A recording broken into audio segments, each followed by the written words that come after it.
Get out now before I call airport security.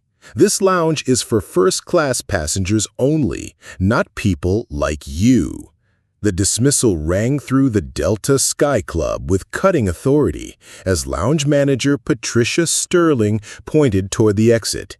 She stared at the black man in travel clothes with pure contempt, completely unaware she was ejecting Marcus Johnson, the aviation CEO whose $2.9 billion company owned the airline, the airport, and every plane on the tarmac. Let me take you back to 2:30 p.m. on a busy Friday afternoon at JFK Terminal 4, where assumptions about class would cost careers and expose the ugly truth about discrimination in America's most exclusive travel spaces. Marcus Johnson had built his fortune 35,000 feet above the ground, transforming how America traveled and connecting cities across the globe through his vision of accessible, efficient aviation.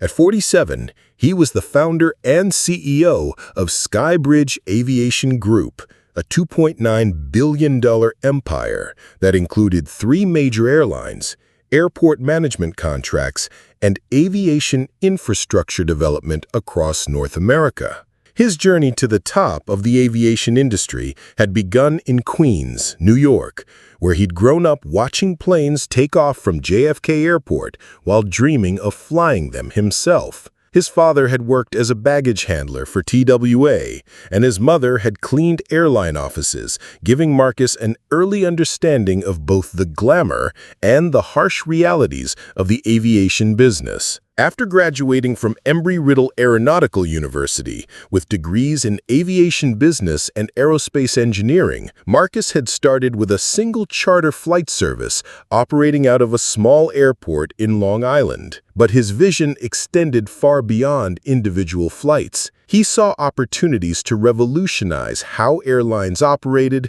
how airports managed passenger flow, and how the entire aviation ecosystem could better serve travelers. Skybridge Aviation Group had grown to become one of America's most innovative aviation companies. The company operated Skybridge Airlines, a major carrier with over 200 aircraft serving 150 destinations, Regional Connect, a network of smaller airlines linking secondary cities, and Cargo Express, a freight operation that handled billions of dollars in international commerce. But Marcus's most significant achievement was his airport management division. Skybridge Infrastructure had secured contracts to manage operations at 12 major airports, including JFK Terminal 4, where Marcus was currently traveling. His company had invested billions in modernizing airport facilities, improving passenger experiences, and creating efficient systems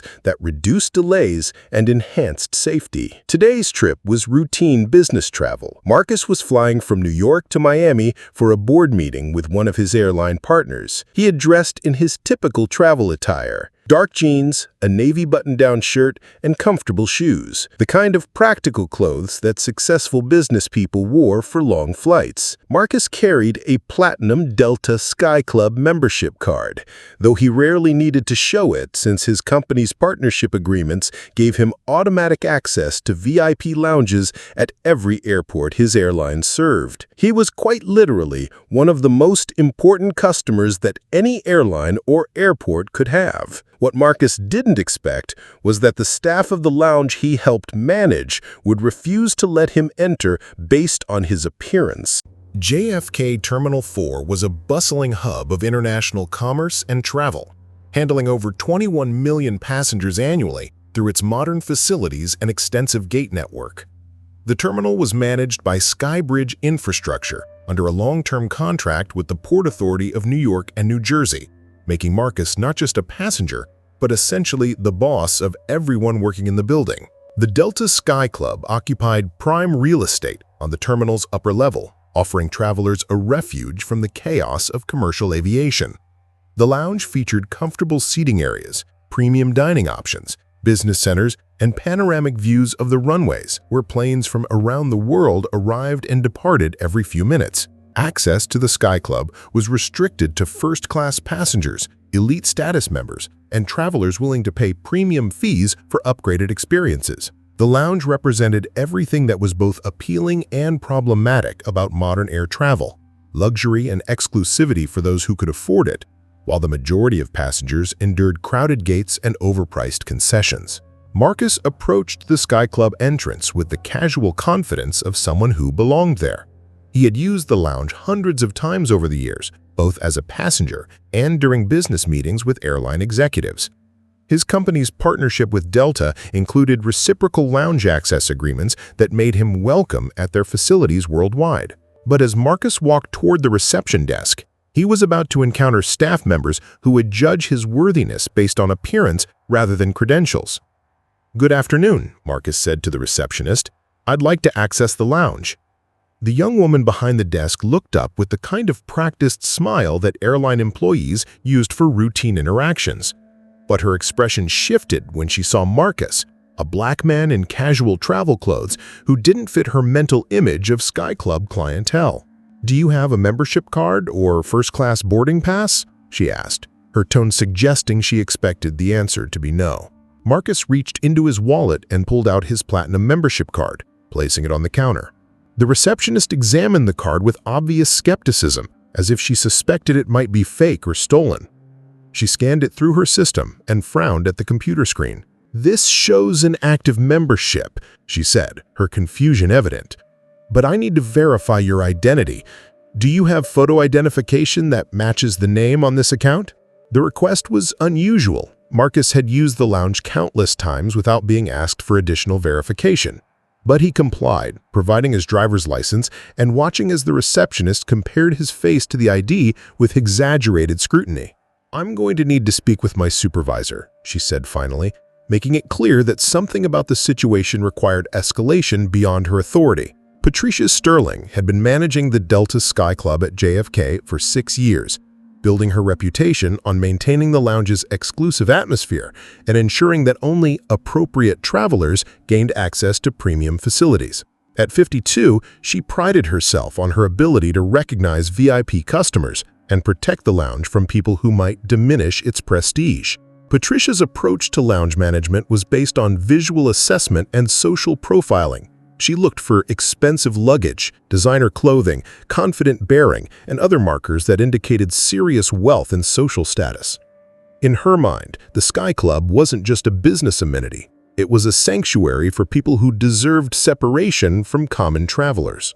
When the receptionist called for supervisor assistance, Patricia approached the desk with the expression of someone prepared to handle an unpleasant situation.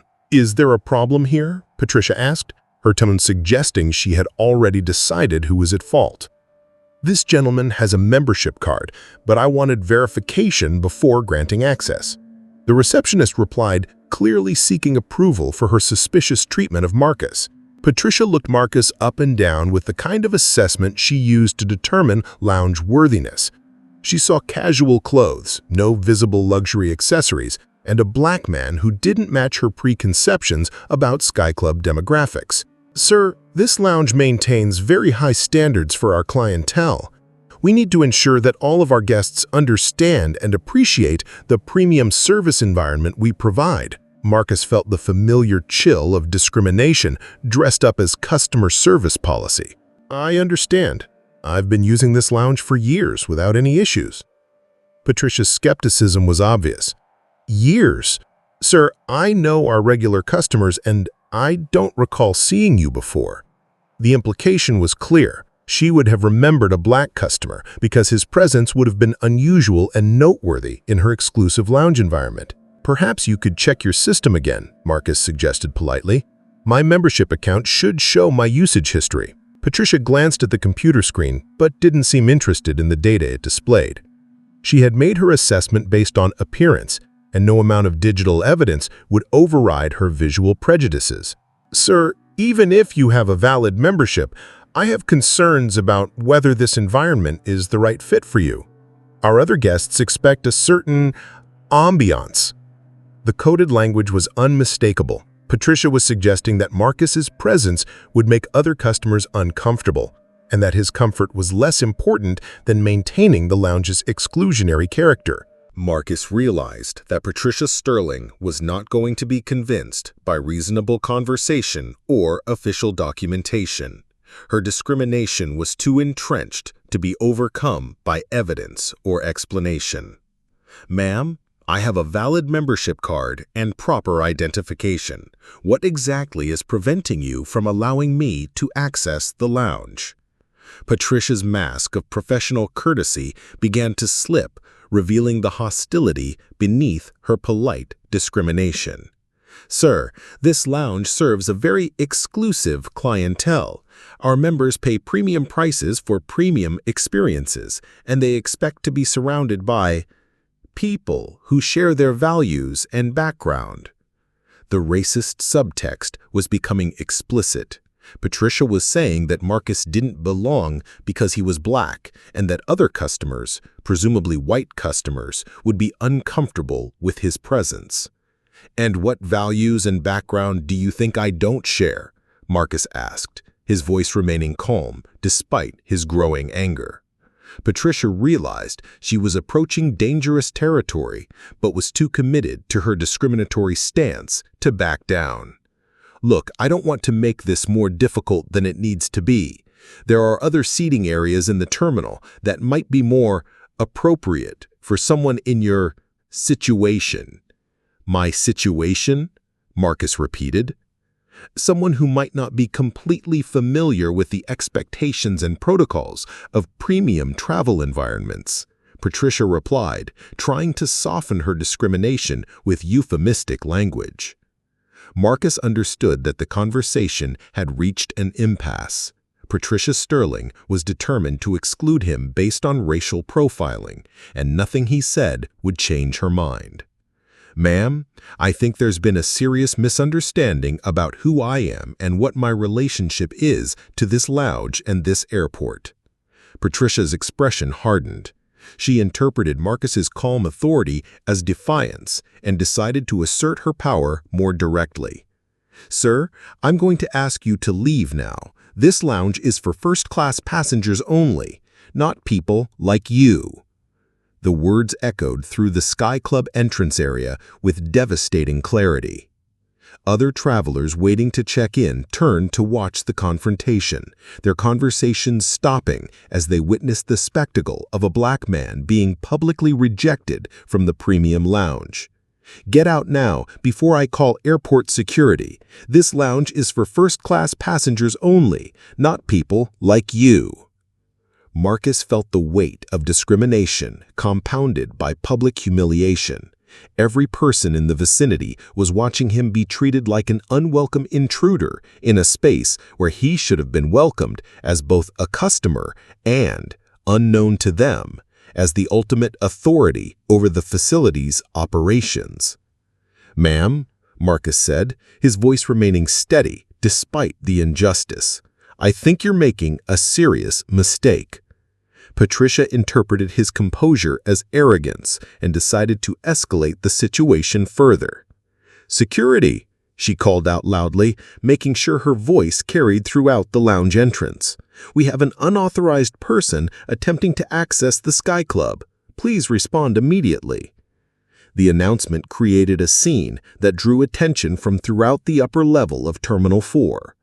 Travelers pulled out their phones to record what appeared to be a clear case of discrimination. Airport staff from other facilities paused their work to watch the confrontation unfold. Marcus realized that the situation was spiraling beyond his control, and that Patricia Sterling's prejudices had created a public spectacle that would have serious consequences for everyone involved. "Before security arrives," Marcus said, reaching for his phone, "I'd like to make a phone call." Patricia rolled her eyes with exaggerated exasperation. "You can make all the phone calls you want from outside the terminal. This is private property, and you're trespassing." Marcus dialed a number he knew by heart, putting the call on speaker so everyone could hear. "Jennifer, it's Marcus. I need you to conference in legal and airport operations immediately. We have a code red situation at the JFK Sky Club. Jennifer Chen, Marcus's executive assistant for 9 years, responded without hesitation despite being surprised by the emergency call during what should have been routine travel. "Marcus, what's wrong? Are you safe?" "I'm physically safe, but I'm being denied access to the Delta Sky Club at JFK and threatened with arrest by lounge management." The silence on the phone was profound. "They're doing what?" "Lounge manager Patricia Sterling has refused me entry to the Sky Club, called for airport security to remove me, and told me that people like me don't belong in first-class lounges." Patricia was beginning to look uncomfortable. The man she was having removed was speaking with the kind of professional authority that suggested important people took his calls, even during travel emergencies.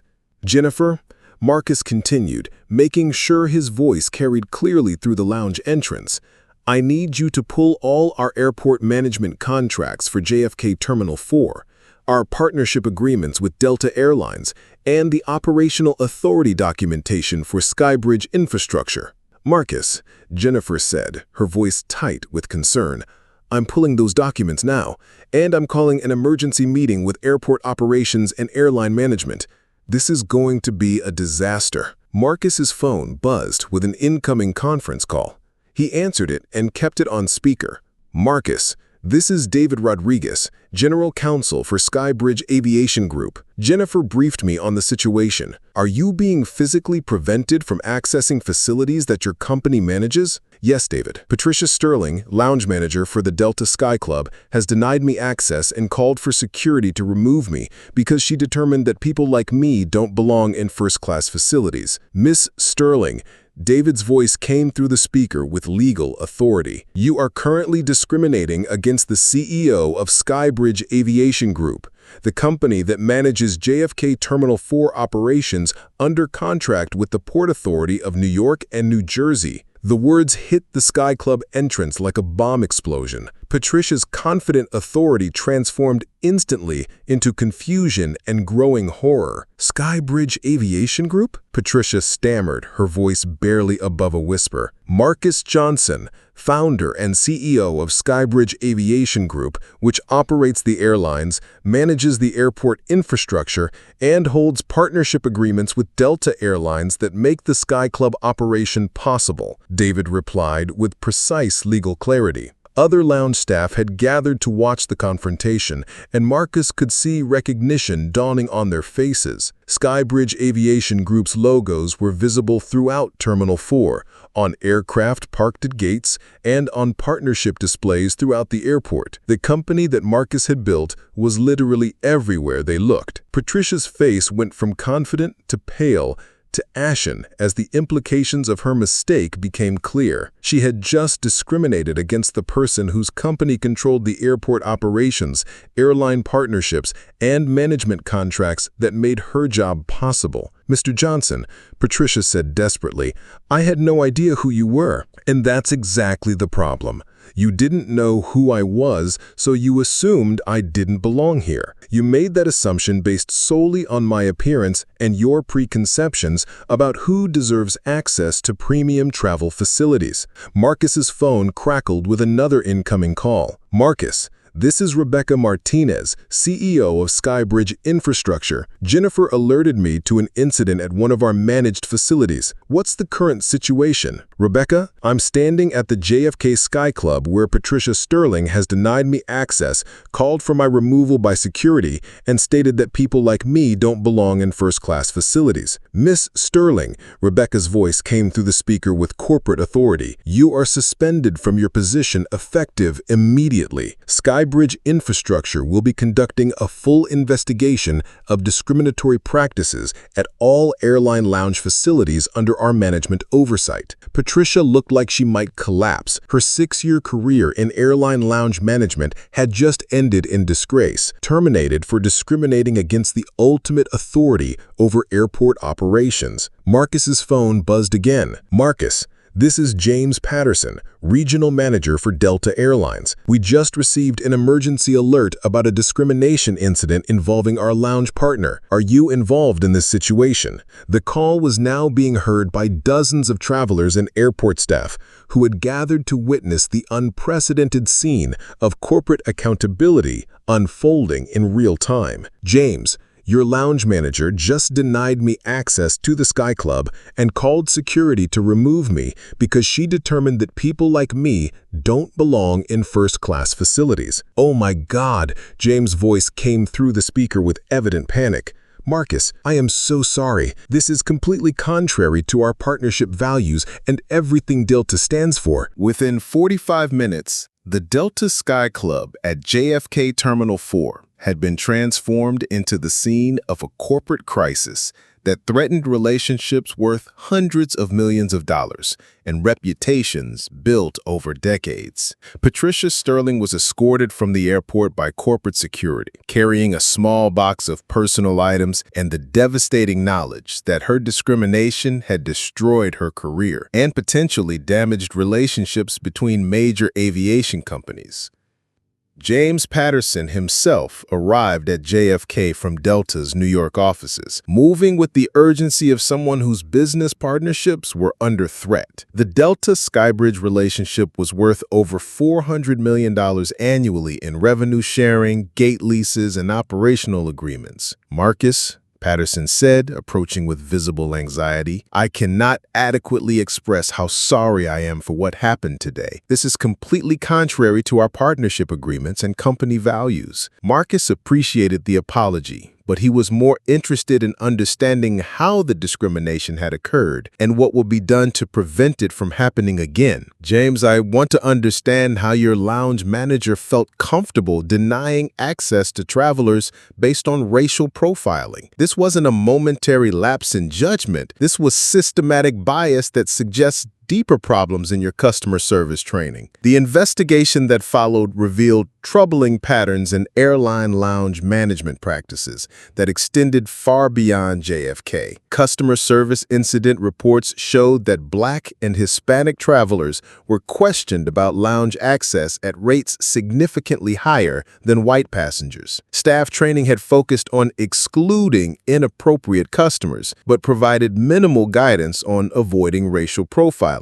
Most damning, internal communications revealed that lounge managers across multiple airports had been encouraged to maintain premium atmospheres through subjective assessments of customer fit, language that enabled discriminatory practices while providing legal cover. Marcus realized that Patricia Sterling's behavior reflected broader problems in the aviation industry's approach to customer service and premium facility management. He commissioned a comprehensive investigation led by Dr. Angela Washington, a former Department of Transportation official who specialized in aviation discrimination cases. Dr. Washington's investigation extended beyond airline lounges to examine practices across the entire passenger experience. Check-in procedures, boarding processes, seat assignments, and customer service interactions. Her findings revealed systematic patterns of bias that affected how airlines treated passengers based on race,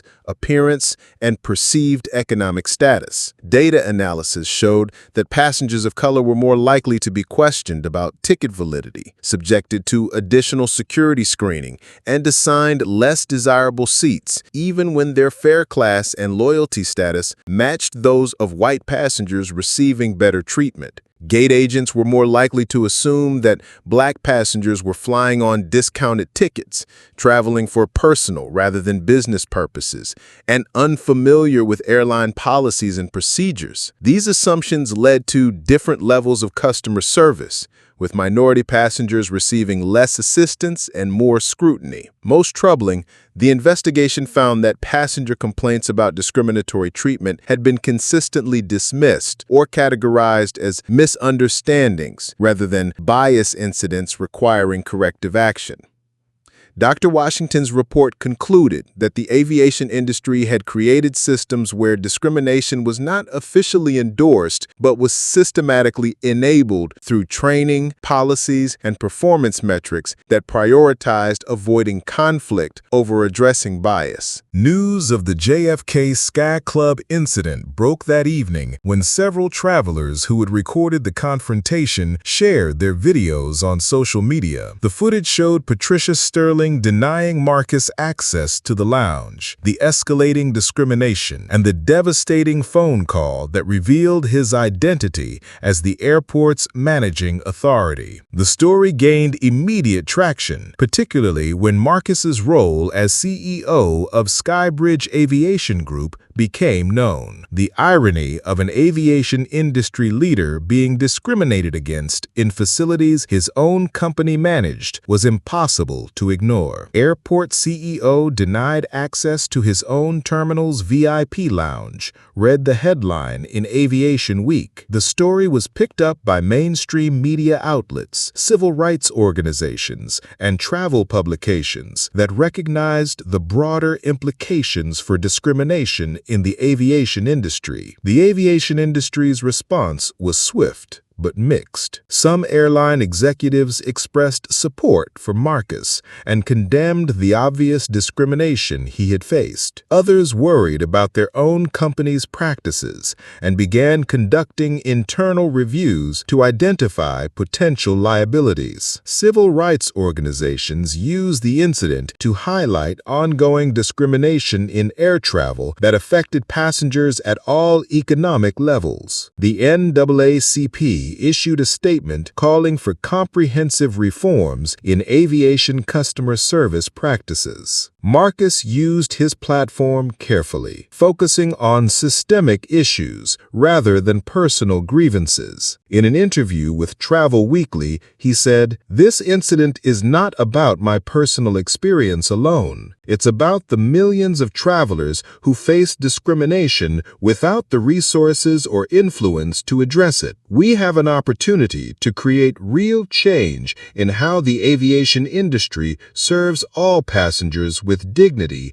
and respect." The JFK Sky Club incident forced the aviation industry to confront discrimination that had been ignored or minimized for decades. Airlines across the country began conducting emergency reviews of their customer service policies, training programs, and lounge access procedures. The International Air Transport Association launched an industry-wide initiative to address bias in passenger services. New training requirements were established for all customer-facing airline personnel, with particular focus on ground staff and lounge managers who controlled access to premium facilities. Airlines began implementing technology solutions that reduced opportunities for discriminatory decision-making. Digital check-in systems replaced subjective assessments by gate agents. Automated upgrade processes eliminated bias in seat assignment and service prioritization. Most importantly, the industry began acknowledging that discrimination wasn't just morally wrong, it was economically devastating. Airlines that failed to address bias faced legal liability, regulatory scrutiny, and passenger boycotts that could damage their businesses for years. The Skybridge Standard became shorthand for aviation practices that combined operational excellence with inclusive customer service for all passengers, regardless of their appearance or background. For Marcus Johnson personally, the incident had been a painful reminder that success and authority couldn't eliminate racism, but they could be powerful tools for creating change when used strategically and persistently. He used the experience to expand Skybridge Aviation Group's mission beyond operational efficiency to include travel justice advocacy. The company established a foundation that provided legal support for passengers facing discrimination and funded research into bias in aviation customer service. Marcus also became more intentional about the companies his aviation group worked with. requiring diversity training, bias auditing, and inclusive practice commitments from all airline partners, airport vendors, and service providers. Skybridge's own facilities became models for inclusive aviation customer service. Staff diversity was prioritized, passenger satisfaction was tracked across demographic groups, and customer feedback systems were enhanced to identify and address discriminatory treatment quickly and effectively. Marcus continued to travel regularly for business, but he found greater satisfaction in knowing that every passenger in Skybridge facilities was treated with the respect and dignity that air travel should provide to everyone. The changes initiated by the JFK Sky Club incident created ripple effects throughout the global aviation industry. International airports began examining their own customer service practices, recognizing that discrimination was a worldwide problem requiring systematic solutions. Aviation management schools began teaching inclusive customer service as essential knowledge for industry professionals. Training programs for airport operations, airline management, and passenger services incorporated bias recognition and discrimination prevention as core competencies.